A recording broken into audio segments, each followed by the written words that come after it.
front of me is Nothing Phone Free, and today I would like to show you how you can change sleep time to never. Begin by opening Play Store and downloading free app called Caffeine Keep Screen On. It has to be from this developer. When your app is ready, open it and tap on OK in Welcome pop-up. Following that, select Timeout to make sure Infinite is on and go into Tap menu. Now tap on this pen over here.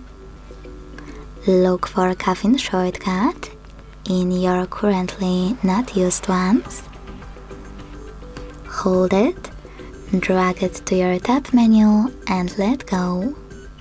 Then go back and tap on it. As you can see, mine is white, which means that Infinite Sleep Time is on. To switch it off, tap on the same shortcut until it's gray. Thanks so much for watching. If you enjoyed this video, leave a like, comment and subscribe. Bye!